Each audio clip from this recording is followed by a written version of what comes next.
I welcome you all with great respect. I'm Péter Négyesi, a first-year doctoral student at the Doctoral School of Education of Eszterházy Károly University in Eger, Hungary.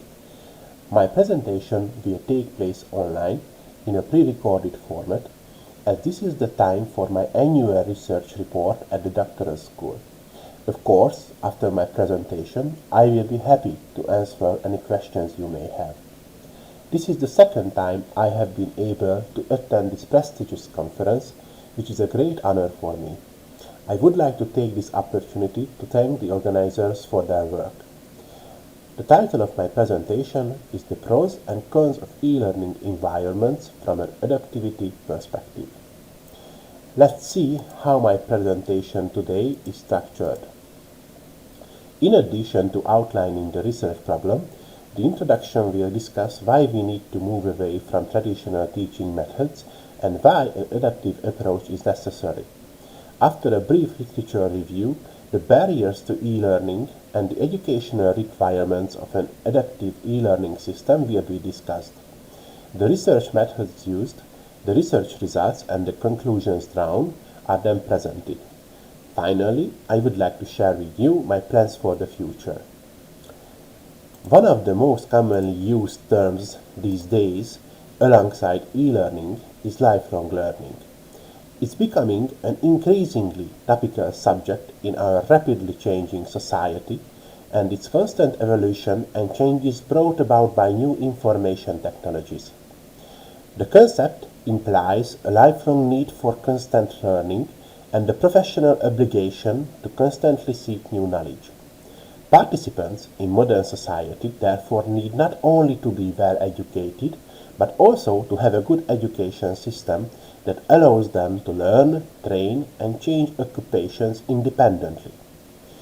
The old education system cannot meet these new needs, which is one of the reasons why online learning, distance learning, and e-learning are an integral part of our education and way of life.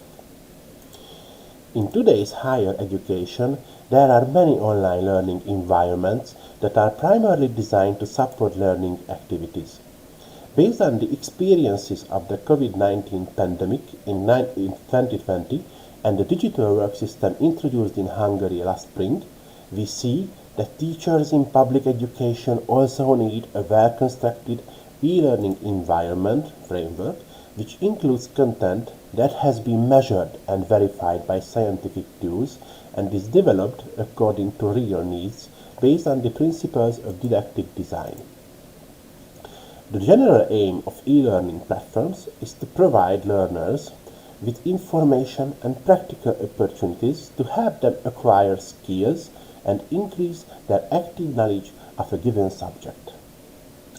But students may have different characteristics, different prior knowledge, motivation, or needs. It is therefore very important to develop adaptive learning systems to make the learning process as effective and motivating as possible. This adaptation should take place independently of the course, the creator, or the teacher. In my presentation, I will present the results of a comparison of the most widely used e-learning platforms in Hungary, SAP Learning Solution, Réka Learning, Ilias, and Moodle, in terms of their ability to adapt to the needs and requirements of users. Similar initiatives and studies can be found in the international literature, but on the one hand, they don't cover SAP and Oracle systems, and on the other hand, the aim of these evaluations was to select the one open source e-learning system that could be the most suitable for integrating adaptivity. Our aim is to show that none of these platforms can achieve full adaptability, and that is therefore justified to develop a new adaptive open source platform. Our evaluation, combining the methods used by Graph and Reyes, is also based on the qualitative weight and sum QWS approach, but we use the results to develop a completely new adaptive learning environment that combines the pro arguments of the e-learning platforms included in the evaluation but with a strong emphasis on the counter-arguments raised. There are several types of barriers to e-learning. Here we list only those types that are of some relevance to LMS development and are important to keep in mind. Firstly, personal barriers, like attitude to e-learning, learning style or preferences. Then, organizational barriers, lack of time to study, interpersonal barriers, problems with the registration system. Technological barriers like quality of e-learning platforms, technical support limitations, data loss, and inability to save or transfer data. Content validity barriers like content mismatch to the target audience, wrong content dichotomy, poorly structured evaluations. Finally, but not last, educational barriers like lack of progress reports and feedback, poor instructional design, limited reference materials, access and navigation problems, unclear or inconsistent instructions, inability to save work, or information overload. In order to overcome the above-mentioned barriers and to increase the uptake of e-learning platforms need to incorporate some form of adaptability to the needs of users. The majority of equivalent e-learning courses are mainly based on learning management systems that support a wide range of activities carried out by teachers and students during the e-learning process. In most cases, teachers use LMSs to develop web-based learning materials, communicate with students, and monitor and grade their progress. On the other hand, they are used by students for learning, to communicate and collaborate with each other. A traditional LMS offers the same services and content to all its users, which means that all students taking an LMS-based course, regardless of their knowledge, goals, and interests, have access to the same learning material and toolset without any additional customization or support. Adaptation and personalization have received very little attention in these e-learning platforms. An e-learning course shouldn't be designed without adapting it as much as possible to the needs of students and teachers, and without adapting it to the students' level of performance as the course progresses. Adaptive e-learning systems, AES, on the other hand, aim at a personalized approach to e-learning. Profiling, content adaptation and annotation, collaborative learning are all features provided by modern AES. Now let's see what the educational requirements of an adaptive LMS are. The knowledge to be acquired must adapt to the student's prior knowledge and skills, learning abilities, learning preferences or style, performance knowledge levels, personal circumstances, interest and motivation. In recent years, there has been a growing awareness of the potential benefits of adaptivity in e-learning.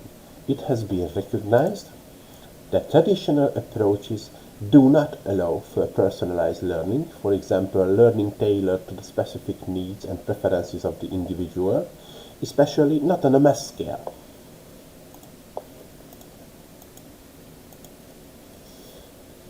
The quality weight and sum approach is a well-established method for evaluating software products. It establishes a list of criteria and weights them. The QWS is based on the use of symbols. I used 5 levels of quality importance for the weighting, which I marked with symbols. These are very good, good, average, poor, or very poor. The weight of criterion determines the range of values against which the performance of the product can be measured.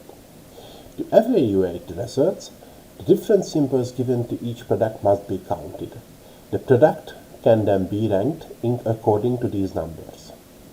I choose the QWS approach for the evaluation because the differentiated results highlight the strengths and limitations of the platforms.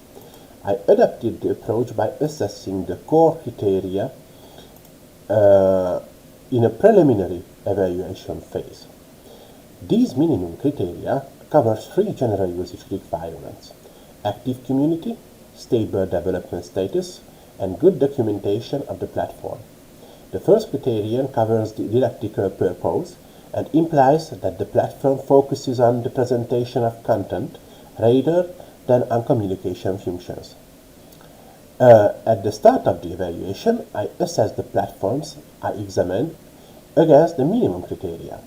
All 4 platforms met these criteria. I then use stratified probability sampling to interview high school and university teachers in the form of semi-structured interviews about each platform. Questions were asked about course creation, user management, and simulation of course activities. The sample size was 112. Finally, I identified 8 categories: communication tools, learning objects, user data management, usability, adaptation, technical aspects, administration, and course management. These categories serve only as a classification and include a number of subcategories. Only the subcategories have been weighted and evaluated. Several attributes measure the characteristics of each subcategory. Furthermore, for each subcategory, a rule is defined that assigns the combination of measured attribute values to the subcategory's evaluation value. The approach is to sum these values for each category by building up the number of symbols for each category. I calculated the platform's valuation value equivalently. It's important to underline that in this research I focused on the adaptability, personalizability, extensibility, and adaptivity of platforms. The evaluation results for the adaptation category are presented in Table 1. The maximum scores are the maximum achievable scores per subcategory. Looking at the results from a vertical perspective, it can be seen that the subcategories of adaptability and personalization give a wide range of results. The majority of platforms are rated very good in terms of extensibility. In contrast, the adaptability features are underdeveloped with the exception of SAP Learning Solution. Looking at the results on a platform-specific basis, it can be seen that ranking is possible. No further analysis was needed than comparing platforms pair by pair. As a result, overall, Moodle can be considered the best platform in terms of adaptability issues, although it should be underlined that SAP Learning Solution achieved the best result for the adaptability attribute. Moodle has an adaptive future code lesson, where learners can be automatically redirected through the pages depending on their answer to a question after each page. Furthermore, extensibility is very well supported by a documented API, detailed tutorials and templates for programming. Adaptability and customization aspects are also included in Moodle. Templates are available for the topics, which can be selected by the administrator. Students can choose from more than 40 languages. Now let's see my conclusions. We compared different features of the most widely used e-learning platforms in Hungary with a special focus on user-friendliness and adaptability. Based on the results, I have drawn the following conclusions. Adaptability can be one of the most important tools for overcoming basic barriers to e-learning. Adaptivity is an essential part of any effective learning process. Adaptivity can also help to spread e-learning to non-typical ICT users. Students must be positively motivated to actively use adaptive features. Full adaptivity cannot be achieved in any of the systems compared, so the development of new platform is justified. And my future plans. My main future plan is to create a new open-source adaptive e-learning platform during my doctoral studies. I consider it important that the new platform supports both synchronous and asynchronous e-learning. To achieve full adaptivity, I will draw on the potential of artificial intelligence. The new system will integrate profiling and personalization services. And after the pilot test, I will prepare a methodological recommendation to help teachers to use the new system in practice. And now a little bibliography.